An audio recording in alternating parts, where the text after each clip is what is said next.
What is up, everybody? Welcome back to another All Things Liverpool podcast with me, Anish Dogra. Of course, we are approaching another match week, another. Well, it seems at the moment right now another daunting prospect of another team. And of course, it's not been a great start to the season. It's not been a great week. And I'd love to try and be positive. I'd love to really have a smile beneath this smile, but the situation is pretty woeful right now. It's a bit bleak. Things aren't looking so great right now. But we got to try and look on the other side. Look at some of the positives. Things will obviously get better. We're not going to be bad for the whole season. And hopefully we can turn that around this Saturday against Bournemouth. Of course, back at Anfield. And not a televised game as well. So hopefully a little less pressure too. But of course, we got a lot to get through for today's podcast. So we will, of course, be reviewing that debacle that was on Monday night against Manchester United. An absolutely horrific display from us. We'll be delving deep into that and discussing, many a thing. And then we'll be, talking about what changes need to be made, both in terms of personnel, both in terms of formation, attitude, all of that. So we'll be going into that for a little bit, and then of course previewing the Bournemouth match, predicting what could happen, what kind of team will play, and obviously how we could fare. And then lastly, we'll summarize with the UCL reaction. Of course, today was the group stage draw. So Liverpool, I think, got a pretty decent draw out of that with Ajax, Rangers, and I think Napoli.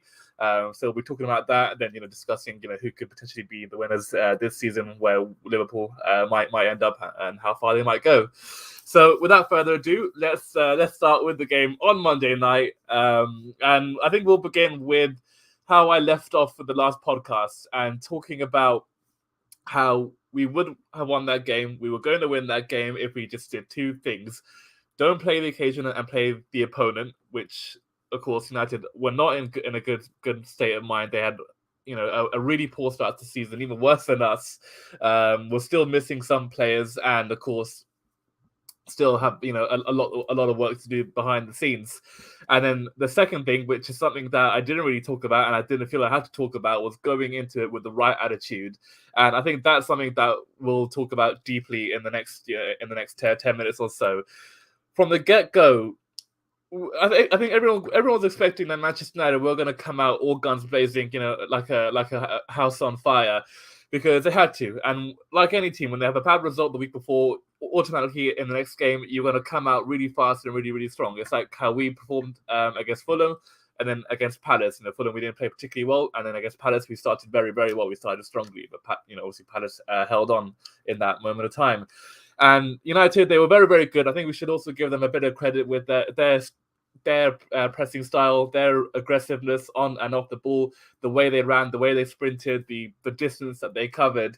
And I think, as some of you may remember, Erik ten Hag called in all the players to training on Sunday after the game against Brentford, and he made them run 8.5 kilometers, which was the difference in how less they ran compared to Brentford on that Saturday. I think Brentford ran 8.5 kilometers more. So that's what Erik ten Hag did, and clearly on Monday night, he got a reaction, because United were everything that they weren't against Brentford. And again, completely expected. I think Man United were always going to come out with that crowd, and obviously behind the scenes with the protests as well. So I think the United players really wanted to make sure that things didn't go sour, because had we got an early goal, had we started well and gone 1-0 up with it within the first 10 minutes, then it really would have turned sour. And that's, of course, from our point of view, a real disappointing thing, because if we went 1-0 up, then there's no doubt in my mind that we go on to win that match.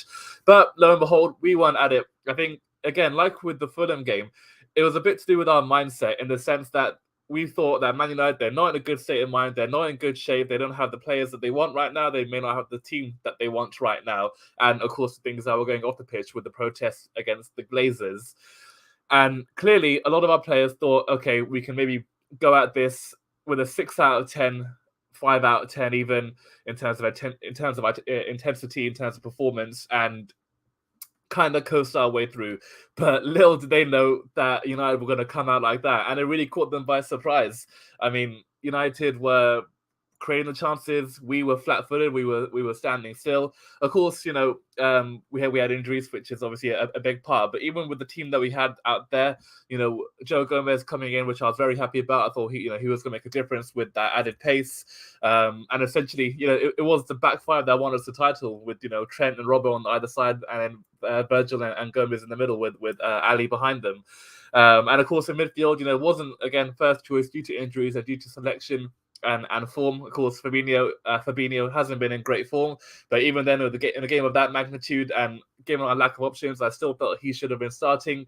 Elliot, of course, he's the only one you can really talk about in high praise and say like he's the only one who's actually done something when he's pulled on that shirt and he's made the name on the front very, very proud. With some of his performances and the way he's played. Henderson wasn't at it again. Lethargic, slow, really dwindling, and then Milner showing his age. But at least for Milner, and from what I saw in that game, he was the one who was really caring, the one who really tried, and the one who tried to really put it into his own teammates, to wake up and to really sort themselves out. But clearly, we didn't take the message early on. We didn't take that early chance that Elanga had when he hit the post. Again, very lucky with the way we reacted. I think McTominay was a really good pass, which is obviously quite surprising from him.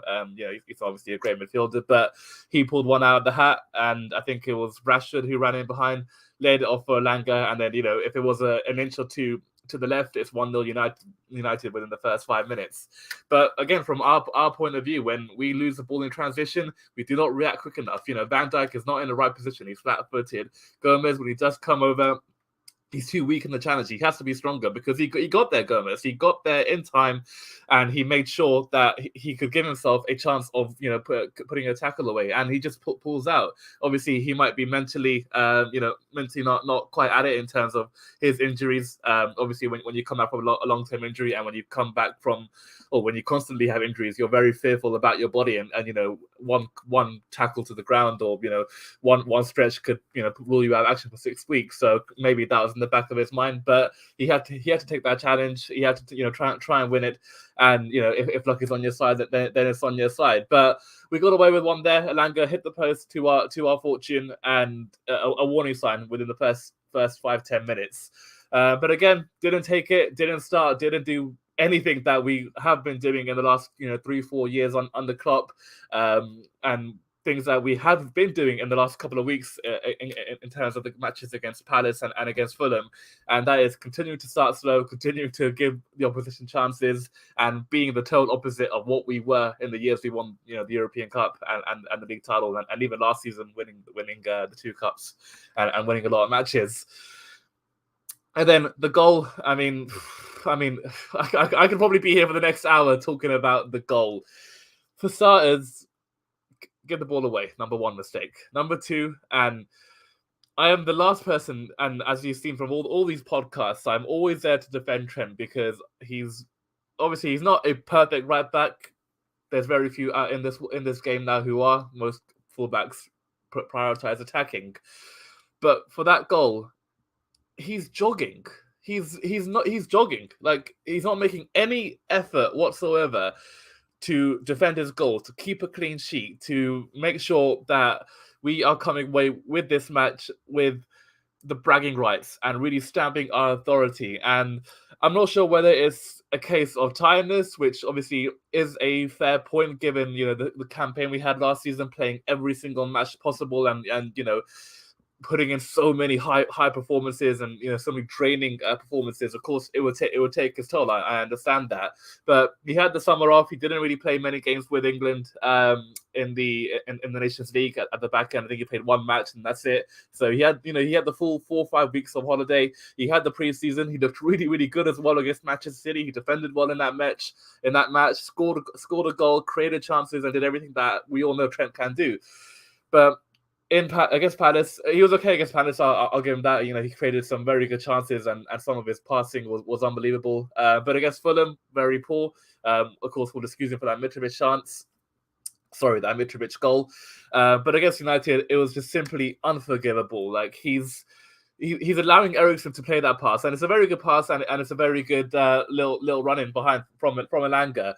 But like I said as well at the back end of last season, we do not stop the first cross anymore. I don't understand whether we think that Alisson will come out of his goal to take it, which is, fair enough because Alisson will normally do that, or whether we think Gomez or Konate or Matip, whoever's lining up alongside Van Dijk, will head it away or will clear it, or maybe Henderson and Fabinho will drop back to cut out that space. But when the ball is on that side of the pitch, i.e. on Trent's side, you deal with it. You deal with your job. You make sure that area is not there to be exposed. And every time now, we're seeing it week on week on week. No one goes for that left-hand side where Robertson and Van Dijk are, because they are two very, very good defenders. One, obviously, the best centre-back in the league, and the other, one of the best left-backs in Europe. And no one goes on that side. Of course, you wouldn't even think about it. But on that right-hand side, everyone goes for him, because obviously with Salah on that right channel, I don't expect him to track back. He shouldn't track back. That's not his job. But even then, he still does from time to time. And then Henderson on that right channel, but on that occasion was Harvey Elliott, given the formation change and the personnel that we had. They just didn't really cover Trent. They didn't help Trent, and Trent himself didn't cover himself in any glory. So really poor from him to just be jogging when Elanga's got the run in on him and is in on the byline and in a good opportunity to pick a man out. And then even then, he's still making his way into the box. He still has time to make a sliding tackle or a last ditch block, but he's still jogging. He's still walking. Even he's going at a 5 out of 10 when he should be at a 10 out of 10 in that position. So really frustrating on that point of view from the goal, or in the build up to the goal. And then for the strike itself, firstly, well on to Sancho. I think he showed really good composure, because you've seen in that scenario, a lot of players can snatch it, a lot of players can get nervous and just try to hit it as soon as it comes to them, and often they might shank it, might go over the bar, or it could, or the keeper could save it if they don't get a good enough contact. But he did very, very well, showed a lot of class, a lot of composure. So everything that I expected him to do, and everything I think the fans of the Premier League, I think, and every Man United fan has been expecting him to do since he came to Dortmund. And obviously now we'll see if he can kick on after that goal. But again, from our point of view, Van Dijk, and I think this is like the poorest Van Dijk has ever been in a Liverpool share, and we can forgive him. Again, another one who could be a bit tired, could be feeling it a bit, but when you're in that situation, you got to react. You got to be quicker. You got to be smarter. And if I'm going to criticize Van Dijk, James Milner tried his absolute best. He got in position. He tried to do as much as he could to block Sancho, to make sure that he did not have an easy sight of goal. Threw his body along across the floor.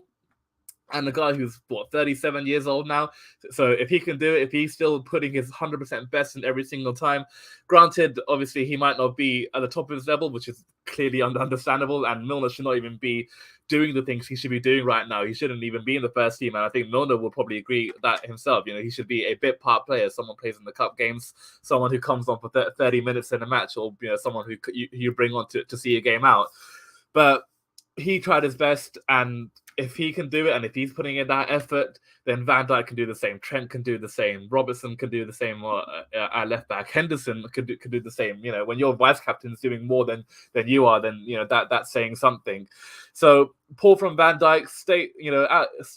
Stands like a statue, and then of course on Twitter, as everything is, got his name trending with Van Disney, which is a little bit of banter. Quite obviously you got to take it when when things aren't going for you, and when you receive criticism, you got to take it, even if it's a bit petty like that. So poor from our point of view, bad goal to concede, and then again, seventh in a row where we've had to come back from behind. Of course, in the previous 6 we've either taken all 3 or a point. But on this occasion, and in the magnitude of the match and the way Man United were going to play, it was always going to be a tall order. But we did a bit better than once we went 1-0 down. I think we started to get our passing movements a bit more. It was flowing a bit better. I think Trent and Harvey Elliott and Salah on that right channel were linking up a bit more. Diaz was getting on the ball more. Firmino was getting on the ball more. And of course, it had luck been on our side a little bit. We would have gone level at the break. I think when a corner came in, Milner, of course, doing his absolute best. He won the best header, got it across goal, and Bruno Fernandes, he kicks it towards his own net. Absolutely, in fact, he smashes it. In fact, and I think Lisandro Martinez on the line, who did a pretty good job of making sure it didn't go over. So well done to them for obviously reacting quicker than what we did for our goal, and for them to keep their clean sheet. So fair play. And then in the second half, we started really, really well. I think like literally from kickoff, I think United gave the ball away and we were on the attack. And we had like a good sustained period of pressure for about 5 minutes of the second half. And it didn't feel like a goal was coming, but it felt better. It felt like we were creating more. We were looking like to create a goal-scoring opportunity. And, it obviously it felt a lot better. And then the second goal, rubbish again, like just really, really poor. Henderson, it's you can lose control in midfield, fair enough, if you got pressure around you, if you got a lot of players there, but there's no one around him. There's Rashford is about 10 yards. Not Rashford, sorry, Martial. I think he came on at half time. He's about 5-10 yards away from him, and there's no immediate sign of danger. But Henderson, he just controls it so poorly, and then him and Van Dijk get in spaghetti. They get themselves in a big old tangle. And then Gomez, I mean, at the time, it looked like a mile offside. But when you looked at the replay and you looked at Gomez's shoulder was leaning forward, and then Rashford's foot was just in line with the shoulder. It was onside. And then 1v1. And as good as Alisson is, and as much as you can rely on him on saving one-on-ones more than any other keeper in the league, Rashford did very, very well, kept his cool and put it in the bottom corner. And then 2-0 down. And again, I think I also got to blame Klopp a little bit for this. When you look at Ten Hag, he made a change on half time. He brought on Martial for Elanga for whatever reason. Maybe Elanga was tiring a little bit. Maybe he wasn't doing enough defensively, whatever the reason was. But you look at someone who like that, and I think that's one of the criticisms you can make of Klopp, is that he does not make changes quickly. And then when he does make a change, it's either too late or there's no time at all. And he did make a change after that. He brought on Fabinho, which should have been done at halftime, should have really been started. Certainly a case of woulda, coulda, shoulda. But then, of course, when Fabinho came on, obviously he still wasn't great, but it was a lot better than what we had. And he brought a bit more assurance, a bit more control, had a bit more presence when things were a bit rough, and when Man United tried to press us, he kept his cool and he did okay. So 2-0 down, bring on Fabinho, do a little bit better, get the goal back through Salah, and give ourselves a chance to to get ourselves something. But we didn't deserve 3 points. I think if we came away with a point, it would have been another case of the Fulham result where we played dreadfully. But we'll say, all right, fair enough, we were really, really bad, but at least we came away with something. But on this occasion, didn't look like threatening again. Didn't look like scoring after Salah got the goal, and just overall really, really poor. So on that, dreadful result, dreadful performance on against an opponent where we won 9-0 over the 2 games last season, and there was no way I was expecting that again. In fact, Klopp said it last season when we won 5-0 that nothing like this will ever happen again, because he's right. Nothing like that ever does happen in any kind of game. So obviously it was unreasonable to think that it would have been another 5-0, but it was more than reasonable to think that we should have come away with all 3 points. And in the end, came out with nothing. So that's now 3 games in without a win. Klopp's worst ever start in the Premier League for Liverpool in his first 3 matches, that is. And now we've got to react. We've got to make some changes. We've got to do a lot of work. And obviously the only remedy to turn things around is by putting in the work on the training ground, putting in that effort, showing that extra bit of quality, showing that extra bit of skill, putting in that extra hard yards, staying behind in training for another half an hour or so when everyone's going home. And I hope that some players have done that this week. In fact, I hope all the players there have really got started earlier and left later and really put in those yards. And in terms of the changes that need to be made, well, firstly, I think the first thing that you got to do is sort out the mentality, because you can have a poor run of form. That's fair enough. We in the year we got 97 points. The year we won the Champions League and didn't win the title. We had a poor run of form in that season, where we had like 4 draws in 8 games or something like that. But that's to do. But you can never question the mentality on that occasion. They were still trying. They just had, maybe they're a bit tired or feeling a bit leggy. But from what we saw in Manchester United, from what we saw against Fulham, and even on some level against Palace, was that players were not at their best. They were not playing to the way they had been playing in the last 3-4 seasons. So that has to be changed immediately, effectively, right away before the game on Saturday. So if we can sort that out, if you can play to the best that Liverpool can, and even with the injuries we have, even the amount of players we have out, they will still win more than enough matches. There's still more than enough quality. Firmino is one of the best false nines. I'm not going to say he created that role, the false nine, but he's played it better than anyone, I think anyone could ever say in Premier League history. As a striker, creator, all of that. If he can get back to that level, start doing what he knows he's good at, and not do any of this rubbish that doesn't work, then he will be a great option for us. Diaz and Salah, I don't think we can make any complaints about them. Diaz has been very, very good in all 3 games he's played so far. Looks like a goal threat. Still needs to adjust more. Still needs to get used to the system and figure out how to get the best out with his teammates. But he'll get used to that, and what he's done so far has been fantastic. And Salah, one of the best in the league, is one of the best in the league. And when you look at how dry the chances have been from our teammates, he still managed to get 2 goals. He still managed to provide an assist in the first 3 matches. So clearly a limelight for us. And like we saw for the first 2 goals he scored, predatory instincts. The goal against Fulham, reacting first when the defender messes up. Same against Manchester United, reacting from a corner. That's what you expect from a hungry striker, hungry forward who wants to do more. So no complaints from him. And then in midfield, I don't think Milner should be starting. I think he would benefit that coming off from the bench in games where he needs to. Not starting 90 minutes, not trying to be a guy he was when he first joined Liverpool 6-7 years ago. And if we can get that out of him, and if we can use him as a utility player, it'll be all the better for everyone in the team.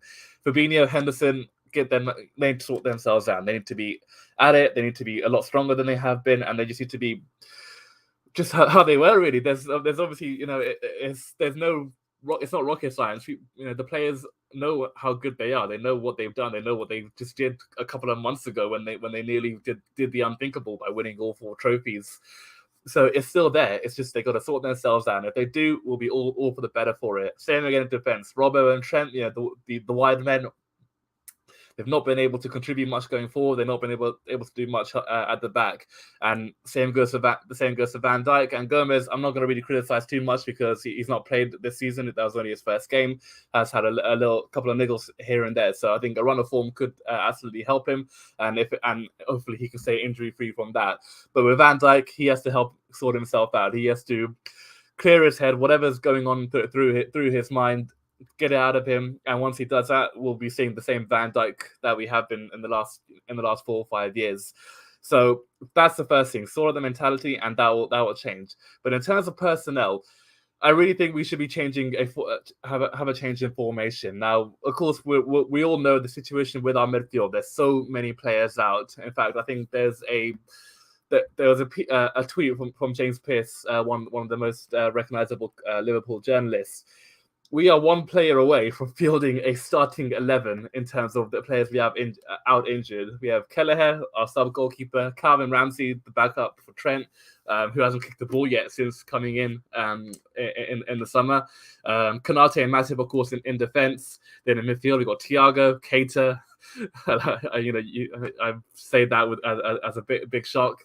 Oxlade-Chamberlain, Curtis Jones, and then we've got Jota and Nunes, who is suspended for the 2 matches. So with the lack of midfield options, with what we have right now in terms of senior players, Hendo, Fabinho, and Milner, and then the 2 young kids, Carvalho and Elliott, those 2 have to start because, like Diaz and like Salah, them 2 have been the 2 of the other two of the other shining stars so far in the campaign. They've done everything that you expected a young player to do, to be hungry, to be energetic, to be everything they expect. But they've also shown quality at times. And particularly with Fabio Carvalho, and I didn't talk about this a little bit earlier in the Man United review because I want to talk about it in terms of the changes that need to be made. Because when he came on after I think 60 minutes, he was the one who did everything. He ran at the Man United defense. He took on 3 or 4 players and made a very good pass to the right. That was the first great thing he did. He took on players. That's not something we've had from midfield in a long time. Dare I say, when we had Philip Coutinho, or even further back, even Steven Gerrard, who used to make those driving runs from midfield. So number one, he has to start. Elliott 2, bring him in, and then drop one of the three. Fabinho, in fact, not Fabinho, he has to start. He just form his temporary class as permanent. He will do more than good in the coming weeks than he will not if he's on the bench. Then Hender or Milner, one or the other. Of course, I'd rather pick Henderson because he's obviously a bit fitter, a bit younger, has a bit more pace than Milner does. But play them two in a midfield double pivot. That's what I would do, and I think that's what should be considered in the coming weeks until we can bring back Curtis Jones, who I think from what I've been hearing is coming back very soon, which is a welcome addition. And then bringing back Keita, whenever that will happen again, and then Thiago, and then Oxlade-Chamberlain, and then you can revert back to your strongest midfield three, and then use likes of Carvalho and Elliott as and when. But go for a midfield two, play those two in, and then change the formation. Then I would personally drop Firmino for a little bit. I wouldn't start him, and I'd go with Salah up top. Like he did for a while in the year we won the Champions League. There was like a brief period where he was playing as a striker and we were playing with a 4-2-3-1. At the time, it was Shaqiri on the right, Firmino in the 10, and Mane on the left. And I do something similar again. I put Harvey Elliott on the right. And personally, I think he's a lot better on that side. I don't think... Obviously, I think there are plans that Liverpool want to make him into a centre mid in the future, given how many games he's already played there in a midfield three. But right now, if you're looking at him physically, he does not have the strength to really play in a midfield three, or the tactical awareness to defensively to play in one of those three midfield spots. So put Harvey Elliott out wide. Put him in a position where he had been playing at Fulham, at Blackburn, and that way he's in his most comfortable position and he can do what Salah does, cutting inside, having that link-up play with Trent, who obviously they have a bit of relationship right now when Elliott plays in that right centre-mid spot. So that would be the first thing I'd do.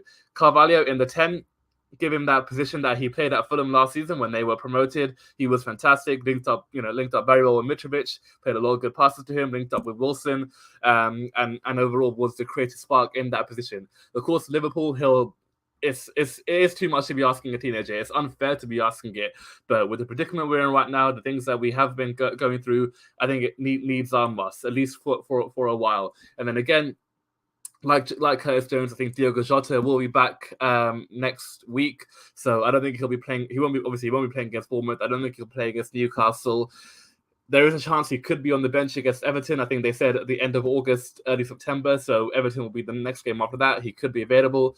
Failing that, hopefully the week after. So 2 weeks tops for Jota, which will obviously be fantastic for our forward options. And again, reverting back to that front three, and by that time Nunes will also be back from his suspension. So then you'll have 5 forwards, you'll have a lot of options up there, and then again you can play with 4 of them in one go if you need to. So for now, Carvalho in the 10, Diaz on the left, and then Salah up top. That way you have a lot of pace, you have a lot of fluidity, you have a lot of interchanging. On occasions Carvalho can maybe play up top, and then Salah can go on the right. Elliott can play in the number 10 spot. Alternatively, Diaz can play up top, Carvalho on the left, Elliott in the 10, Salah on the right, or even like a 4-2-4 even, Diaz and Salah up top, and then Carvalho and Elliott either side. That way it's a lot more fluid, it's a lot more interchangeable, it keeps opponents guessing, and that's what we were so good at in those years, in those first seasons on the club, the interchangeability in that front three. So at the time, obviously, Mane, Salah, Firmino, every single time those 3 players would never stay in one position for more than 10-15 minutes in a match, and it will confuse defenders, it will confuse the midfield, and it will cause havoc in their half. And that's what we got to do. We got to be difficult to understand, difficult to predict, and I think that's been a big problem with us lately. We're becoming a bit more predictable now with Firmino dropping deep, and everyone at the time when Firmino was doing that, they had no idea what to do because they thought he was a number 9, he was a striker. So I have to. I would think that he'll play up top, but no, he came drop deep and created spaces for others. But now everyone expects that from Firmino. Everyone knows that we'll get that from Firmino, so we can't really do that anymore. So put Salah up top, get him in, running in behind. That's what Nunes offered as a focal point, as someone who was running in behind. Of course, Nunes has a bit more physical presence with the height and the strength than Salah does, but Salah can do a job there. And like he always says, it's about putting the team first, and by him playing up there, he will do more than a good job for the team.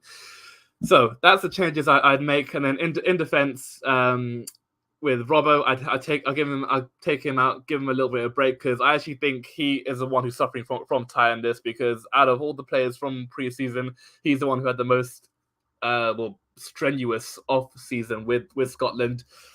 Excuse me, with the World Cup qualifiers. I think they played Ukraine, and I think they played Wales. I want to say, maybe not Wales, but they played 2 matches to qualify for the World Cup, 2 very intense games, and obviously took even more out of Robert than what he already had, and then on the back of last season as well. So I'd give him a little bit of break, give him like 2 weeks off. Don't let him play this Saturday, don't let him play midweek, and then maybe bring him back for the Everton match. If not, bring him back again for the week after. So give Simicast a run of games. Another one who's just come back from injury. So for him, he needs minutes in his legs, and give him a starting place. Give him a run of games. So for him to have a bit more confidence, a bit more minutes in the legs, and to be a option for us when if Robbo gets injured, or if Robbo drops another poor run of form again later on in the season. So Simicast to me comes in defense. I don't think there's anything we can do at the moment until Konate and Joel Matip come back, which is, I think, at least a month away. I think at first there was hopes that Matip would come back sooner, but I think it's likelier that he'll be out for 4 weeks rather than the initial 2. So we won't be seeing him for a while. I think same with Konate, we won't be seeing him until mid to late September. So Gomez and Van Dijk, they got to build out the relationship. Van Dijk has to sort himself out, and Gomez needs to stay fit. And if he can stay fit, then he can build up that fitness, that match time, and just overall become the defender that he was between 2018 and 2020. And lastly, of course, having that relationship with Van Dijk, which paid out so well for us. And then at right back, again, with Trent, like with Van Dijk, has to sort himself out. Unfortunately, there's not many options. Of course, we could put Milner right back, but then you lose too much. If Calvin Ramsey was available, then I'd say put him in. But sadly, Calvin's not been able to play. He's still, recovering from whatever injury he picked up at the back end of last season or in preseason. In fact, I don't think anyone even knows why or how Calvin Ramsey got injured. But Trent has to sort himself out. I put Henderson on that right channel as well, so that way he's got that cover. He's got Henderson next to him, being able to control him, cover him, and helping him out. And then again, that would bring out the best of Trent, because obviously in the past when we've seen Trent go forward, Henderson's the one who stayed back and covered that right back when Trent's not even when Trent's obviously been forward. Even then, we could still throw it up if Trent doesn't recover his form. Put Milner in defensive mid and put Henderson right back. If that's the case, it might be. Of course, it's a very desperate situation, but needs must at this time. So that's the things that I changed right now. Mentality, players need to sort themselves out, and players in. So bring in Elliott, bring in Carvalho, drop Firmino, have him as a bench option. Same with James Milner, and hopefully that can bring a change. And hopefully that will happen this Saturday against Bournemouth. So 3:00 kickoff. I think the greatest thing about that Man United game was that it was on a Monday night, so it wasn't exactly a whole week to dwell and to be annoyed and angry about it. So it's only a 4 or 5 day recovery, and of course now we are approaching the game in less than 48 hours. And I hope to see those changes. I hope that we'll go with that team. So Addison in goal, Trent at right back, Gomez, Van Dijk, Simicast, and then a double pivot of Hendo, Fabinho, and then a front 4 of Elliott on the right, Diaz on the left, Carvalho in the 10, and then Salah up top. And that's what I want to see. I think Liverpool fans will be happy to see that. And I think it's warranted as well, because, again, it's not like we're bringing in these players out from the cold and saying, okay, you got to do this for us because we need you. Carvalho has shown more than enough in the 3 games that he's come on that he is bringing something. He's picking up smart positions. He's producing a few clever performances and a few clever displays. So he deserves a start. He deserves to show what he can do. And again, against a side like Bournemouth, who will come to Anfield with the low block, who will set up like how Fulham did, like how Palace and Man United did, back 4 and a midfield 4, and leaving 1 or 2 up top. And that's exactly what they do. So having Carvalho, having a nimble number 10, someone who's agile, quick, small, who could get in between the lines, pick up little spaces like Coutinho did, and really open the door for us. So a great option there. And of course, from Bournemouth's point of view, they'll be coming into this with I think a good mindset. They started quite well this season so far. I'm quickly going to have a look where they are in the table. They won their first game, of course, against Aston Villa, which was very impressive. Then I think since then they lost the next two, but they'd be more than happy with the start they made. Of course, last week was against Arsenal, so always going to be a tall order given how Arsenal started the campaign. But they'll be coming to this thinking, Liverpool are vulnerable, and hopefully they'll be coming into it thinking that they can come with the mindset of getting coming away with the match, which might play into our hands. We'll see. So hopefully we are back to our best against Bournemouth. Hopefully we can produce the football that we all know we can produce, and we have shown in so many seasons, and get back on track and get our first win of the season. And of course, if we were to get the first 3 points, it will be a big boost, something that will lift the club massively. And with the UCL now coming up in the next couple of weeks, of course, it's a ridiculous season with the amount of games we're going to be playing before, of course, the World Cup. They made the draw for the Carabao Cup last night, and we got Derby County. That game is going to be played 1 week before the World Cup kicks off. I mean, that's absolutely crazy. So for the national managers to have, their players, playing games for their club a week before is far from ideal. So a ridiculous season, but here we are. It is what it is. And with the Champions League, it'll be starting, I think, the week commencing of the 6th of September. So a couple of days after the Merseyside derby. Hopefully by then we'll have some players back and we won't have any more out injured. So hopefully Jota and Curtis Jones will be back, and then the likes of Joel Matip, Konate will be closer to action. Calvin Ramsey and others too. So in terms of our group, though, I think it's a very good group. In terms of firstly the opponents, so Rangers, it's fantastic to see them back in the Champions League. I can't remember the last time they were playing in the competition, but brilliant for them. Really, really happy to see the British sides qualify. Of course, Celtic were the champions in Scotland last season, and I think with the rule change from UEFA this season, where Scotland get a spot now for the Champions League proper, it's very it's really great. And then Rangers last night producing a brilliant display in Eindhoven, so they knocked out PSV on aggregate 3-2, winning 1-0 last night. So great to have them in our group. Of course, we don't know what kind of display they'll produce. They do have a few former Reds in their team with Ryan Kent. I think John Flanagan is still there as well. So great. It's obviously great to have an all-British side, a little bit of rivalry. The atmosphere, of course, at Ibrox will be very, very special. And I expect the same at Anfield, and it'll be a wonderful tie. Then, of course, the next team, Napoli, which is a team I really, really didn't want, given our history between them. I think this is now the third time we've had them in our group since 2018-19. So that's what, five seasons now, I think, where we played them in our groups 3 times, and on every single occasion it's been such a stressful encounter. Of course, in 18-19 we lost 1-0 away, got absolutely walloped, and should have lost by more. And then at home, that game we had to win either by 1 clear goal, a 1-0 scoreline, or by 2 clear goals. And then Alisson made that incredible save right at the end to seal our place in the knockouts. And then playing them again the following season, lost 2-0 at their ground, and then drew 1-1 at home. So we'll be a bogey opponent again, but not the same Napoli, of course. They've not got Insigne anymore. He's gone to Toronto. I think Dries Mertens has gone to Galatasaray, I want to say. Then Koulibaly, of course, now at Chelsea. So not the same Napoli, but still a great opponent, a team who should be respected, should be feared.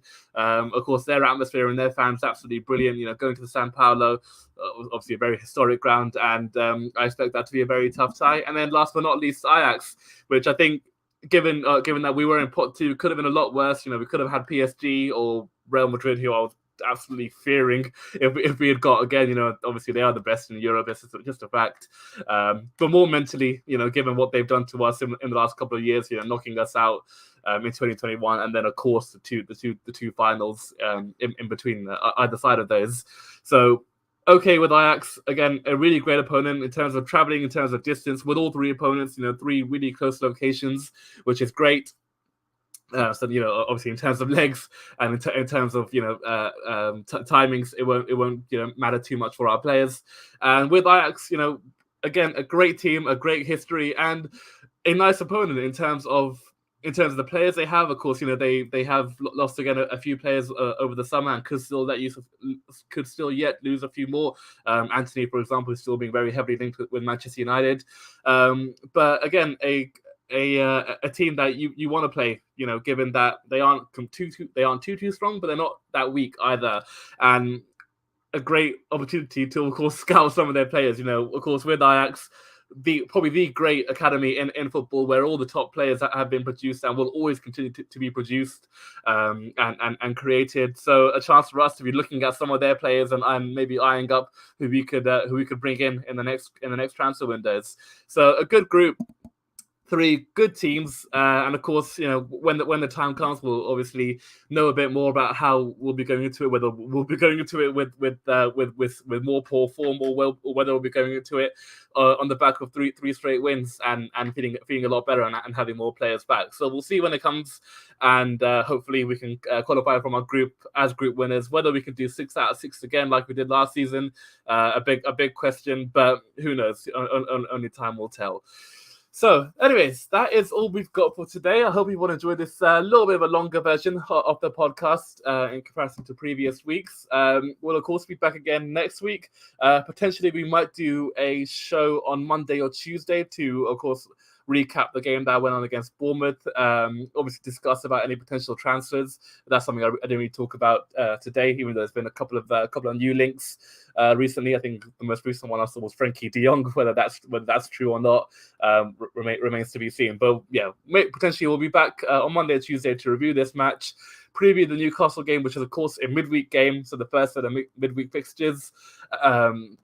And then, of course, talking about transfers. Failing that, we'll, of course, be back next week for another episode. And, of course, by this time next week, I think, this time next week, the transfer window will have shut. So we'll know whether Liverpool have brought in another midfielder or any reinforcements of that note. So, hope you all enjoyed this episode. Thank you all for tuning in, and we'll see you again soon. Bye-bye.